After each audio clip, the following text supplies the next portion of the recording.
Avec ce dimanche, bonjour Arnaud Benedetti. Bonjour. Rédacteur en chef de la revue politique et parlementaire avec moi en studio.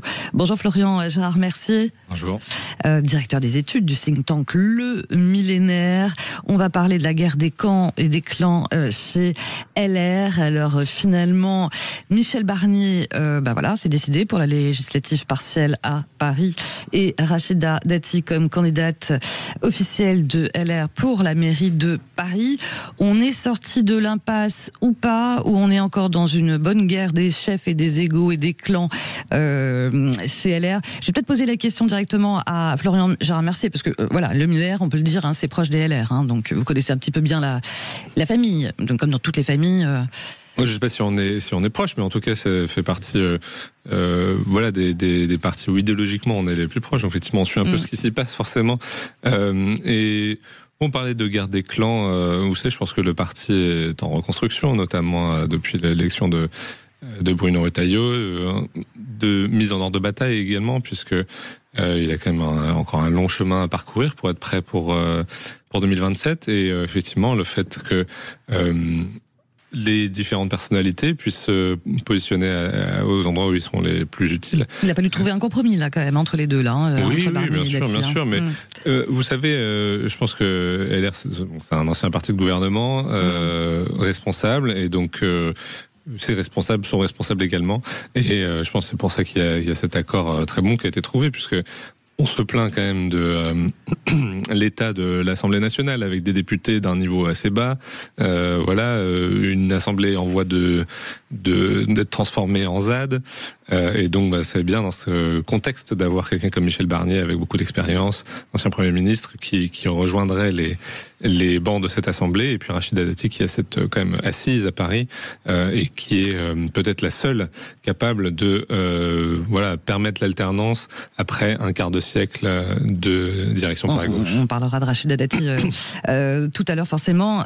Votre regard, vous, finalement sur ce choix, cette double choix finalement pour apaiser peut-être les esprits, Arnaud Benedetti, du côté des LR. Ça a toujours été une circonscription compliquée, parce que si vous voulez, c'est une circonscription qui est sociologiquement plutôt favorable à droite et au centre. Je rappelle qu'il y a quand même 3 mairies d'arrondissement, celles du 5e, du 6e et du 7e, qui sont détenues par la droite. Il faut se souvenir qu'aux dernières élections législatives, le député sortant, Gilles Legendre lui-même, avait été défait, et n'avait pas bien l'investiture qui plus est, par le candidat de Madame Dati. Après, je veux dire, il y a 3 enjeux. Il y a l'enjeu local, évidemment, avec la perspective dans 6 mois des élections municipales, où Madame Dati a clairement explicité qu'elle était, pour elle, je veux dire, la candidate, et qui, en tout cas, de la droite, en tout cas, elle se présente comme telle pour cette élection municipale. Il y a un enjeu qui est lié à l'autorité même du nouveau président de LR, Bruno Retailleau, qui doit en l'occurrence trancher entre un ancien Premier ministre, Michel Barnier, qu'il a d'ailleurs nommé, qu'il a en tout cas choisi avec le président de la République comme ministre de l'Intérieur, une de ses collègues du gouvernement, Madame Dati. Il faut qu'il arrive à trouver un compromis qui permette en effet aux deux de pouvoir finalement représenter LR à la fois au municipal pour Mme Dati et au législatif pour Michel Barnier. Pour l'instant, les choses ne sont quand même pas totalement claires à ce stade. Troisième enjeu, c'est un enjeu qui est lié à la coalition gouvernementale, parce que on pourrait avoir 3 candidats dans cette circonscription issus du gouvernement. Issus du gouvernement, pas Michel Barnier, mais un ancien Premier ministre, et Madame Dati éventuellement, ou quelqu'un proche de Madame Dati, on ne sait jamais, et Madame Chapal, qui est secrétaire d'État, je rappelle, au numérique, et donc on dit qu'elle serait candidate pour Renaissance. Donc ça montre aussi, si vous voulez, cette élection législative reflète aussi d'une certaine façon les tensions qui existent au sein du socle commun. Ouais. Sauf que voilà, Rachida Dati a été renvoyée donc en correctionnel pour corruption dans l'affaire Carlos Ghosn. Beaucoup disent qu'elle pourrait être relâchée par son propre camp et par les macronistes. Je crois qu'il y en a quand même plus d'un qui ne serait pas forcément totalement fâché de l'avoir éjecté du jeu politique. Florian Gérard-Mercier. Ça, le fait que certains seraient contents si elle était... même chez LR. Oui, même chez LR, bien sûr. C'est logique, puisque les ambitions de certains n'ont pas de limite, mais... là, quand même, encore une fois, ça fait un quart de siècle que la gauche est au pouvoir à Paris. Regardez ce qu'elle en a fait. Paris n'a jamais été aussi endetté, aussi sale. Non, mais là, il y a une affaire de corruption. Oui, d'accord. Voilà. Alors, moi, je vais vous dire très, très honnêtement. Je suis levalloisien, moi, à l'origine. Patrick Balkany a été élu, réélu un certain nombre de fois. Je pense que ce qui intéresse les électeurs à Paris, pour tous les scrutins municipaux d'ailleurs, plus que des choses où d'ailleurs la présomption d'innocence s'applique toujours, c'est la gestion qui va être faite de la ville. Parce que c'est pratico-pratique. Là, on n'est pas sur des questions un peu morales. C'est est-ce que les rues vont être propres? Est-ce que les services publics vont fonctionner? Est-ce que la bourse de la ville va être bien tenue? Non, mais même s'il y a une présomption d'innocence, pas que. Enfin, je veux dire, au moment où le gouvernement demande aux Français de se serrer la ceinture, c'est quand même un vrai sujet, quand même. Je suis d'accord que c'est un vrai sujet, mais la justice tranchera. Et je veux dire, si elle est condamnée avant les élections, je pense qu'effectivement, ça changera les choses. Mais pour l'instant, est-ce que c'est ça qui intéresse les Français, que Mme Dati ait ou non fait ce qu'on lui reproche? Je pense pas. Ce qui les intéresse, c'est que la ville de Paris soit enfin gérée un peu mieux. Et enfin, vraiment, aujourd'hui, c'est l'idéologie qui prime surtout à Paris. C'est terrible. Idéologie et question d'exemplarité aussi. Je vais demander ce qu'en pense Arnaud. Oui, alors, non, mais juste, pardon, mais l'exemplarité, si on regarde Madame Hidalgo, qui nous parle d'écologie toute la journée et qui va aux frais de la princesse à Tahiti, juste avec sa famille. Bon, franchement, pour ne pas aller ensuite visiter les sites olympiques, je veux dire, c'est complètement ridicule. Donc l'exemplarité, franchement, parlons-en. Les déplacements de Madame Dati, alors oui, effectivement, la presse de gauche n'en parle pas beaucoup, mais c'est tout aussi scandaleux, honnêtement. Donc, on en parle de corruption. Arnaud Benedetti, votre avis sur la question? Ça pose un problème, même dans un pays où la crise démocratique n'a jamais été aussi forte, où on voit... toutes les études le démontrent que de larges segments de l'opinion publique mettent en cause l'intégrité des politiques.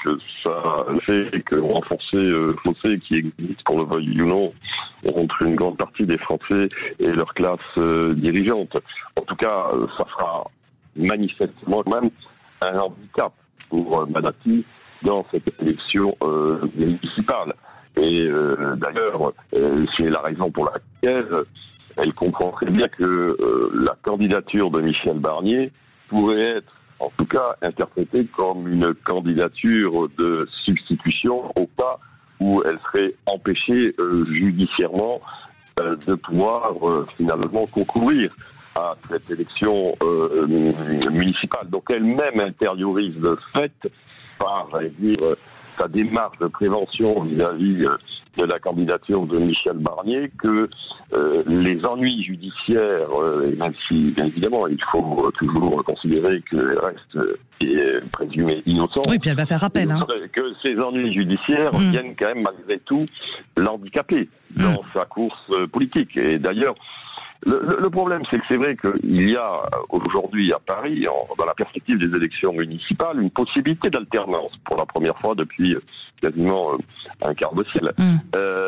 Mais que cette possibilité d'alternance, elle est pour l'instant encore loin d'être assurée, même si elle peut se faire parce que la gauche, vraisemblablement aussi, est en proie à des divisions. Mais c'est vrai que la force de Rachida Dati, c'est qu'elle a une incarnation qui est très forte. Alors on aime ou on n'aime pas Madame Dati, ça c'est des problèmes après de perception personnelle, mais elle incarne indéniablement. Mais cette incarnation aussi est parfois, j'allais dire, cette très forte incarnation peut être aussi considérée comme un handicap, compte tenu en effet de ce style extrêmement transgressif qui est le sien. Donc aujourd'hui rien n'est fait. Mais quand même, qu'on le veuille ou non, les problèmes judiciaires qu'elle rencontre constitue un obstacle dans cette bataille. Difficile à Paris. Ouais. Pour terminer, le mot de la fin, parce que la ligne n'est pas très très bonne, Arnaud Benedetti, mais on arrive à la fin de ce débat. Oui. Pour terminer, vous y croyez à la possibilité d'alternance? Alors, pour rejoindre Arnaud Benedetti, oui, c'est sûr que ce serait mieux si Madame Dati n'avait pas ce type d'affaires en cours. Donc maintenant, voilà, voyons ce que la justice se fait. Mais comme il l'a bien dit, il y a cette incarnation. Il y a une volonté, et ça c'est quand même quelque chose de très important, notamment vu l'état de délabrement de la ville de Paris. C'est-à-dire qu'il va falloir une volonté politique et une volonté de faire et de changer, effectivement, de peut-être transgresser certaines choses, parce que quand on voit la gabegie qui a été installée par la mairie de Paris, les subventions aux associations, donc c'est sûr que ça va ruer dans les brancards si jamais elle est élue. Et voilà, c'est une personnalité comme elle, effectivement, qui pourra aussi mener cela à bien. Donc le chemin est étroit, mais il est là. C'est ça. À suivre. Donc merci à vous, Florian Jarre, merci. Et merci Arnaud Benedetti d'avoir été avec nous. Merci. Bon dimanche, à suivre dans quelques instants l'air du temps avec le sociologue Serge Guérin. Il est 9h18. Sud Radio. Sud Radio. Parlons vrai. Parlons vrai. Sud Radio. Parlons vrai.